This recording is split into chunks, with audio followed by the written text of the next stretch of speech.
Ni hao, salut à tous, j'espère que vous allez bien. J'aimerais vous parler un petit peu d'une conversation que j'ai eue il n'y a pas si longtemps que ça avec quelqu'un que j'ai rencontré. Et nous avons discuté à propos de l'assistanat. Et force est de constater que nous avons trop tendance à attendre des autres. Et j'ai l'impression que plus le temps avance et plus nous avons tendance à attendre de l'aide et de ne pas compter sur ses propres ressources. Personnellement, dans ma pratique martiale, il était hors de question pour le professeur de trop nous donner d'exemples ou d'explications. Son discours était simple, on avait des yeux, il suffisait de regarder et d'essayer de refaire et de reproduire ce que nous voyons. Il le disait lui-même, on attend trop souvent que le travail ne soit mâché. Si on reprend un petit peu les événements actuels que nous avons traversés et que nous traversons encore un petit peu d'ailleurs, avec ce Covid qui nous a empêchés de pratiquer, et bien trop souvent on attend une permission. On va attendre qu'on nous donne une salle, on va attendre qu'on nous donne de l'argent, des subventions. Il y a toujours attendre parce que soi-disant c'est un droit. Alors oui, c'est un droit, mais il faut, je pense, arrêter de penser de cette façon. Ça n'empêche pas de demander des aides, mais il est de notre devoir et de notre responsabilité de se prendre un peu en main et de faire des choses. Si vous manquez d'argent, vous ne manquez sûrement pas de créativité. Et il y a des gens autour de vous qui n'en manquent pas si vous en manquez. Vous avez un club, vous manquez d'argent, pourquoi ne pas prendre justement cette créativité à bras-le-corps et de créer des t-shirts, par exemple. Et ces t-shirts, vous les revendez aux adhérents.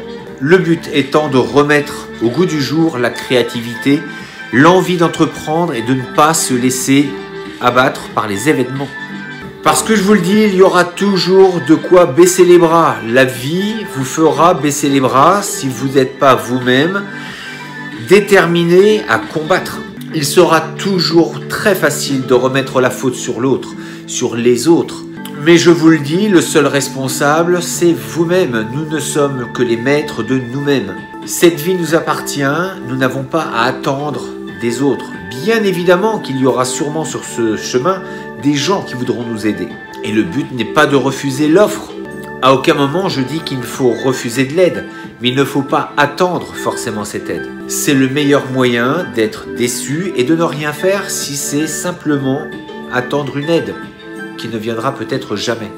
Il faut se redonner ce goût d'entreprendre, de créer et d'avancer. L'attitude qui consiste à attendre de l'aide et de ne rien faire en attendant cette aide est à mon sens une folie. Ne gaspillons pas de l'énergie à trouver des excuses, mais bien plutôt de trouver des solutions. Et croyez-moi, elles ne manquent pas. Petite parenthèse, n'oubliez jamais que celui qui vous donne de l'argent, donc qui vous donne quoi que ce soit d'ailleurs, et bien en fait vous lui restez soumis quelque part. Une personne qui vous donne, vous lui êtes redevable. Dans la pratique martiale, il y avait donc ces deux notions aussi parmi les 7, savoir donner, savoir prendre. Donc dans savoir donner, il y avait quand même donc savoir donner, mais en gardant sa rectitude. Ce que je veux dire par là, c'est que beaucoup donnent en attendant des choses en retour. Et ça, il ne faut pas l'oublier. Rares sont ceux qui donnent sans rien attendre. Je dis ça, je dis rien, mais en attendant, sachez qu'il y a un revenu universel qui se prépare et qui viendrait sûrement annoncer quelque chose de pas forcément terrible. Vous l'avez compris. Donc méfiance. Donc entreprenez, trouvez des choses à réaliser et je vous dis à très bientôt pour une prochaine vidéo.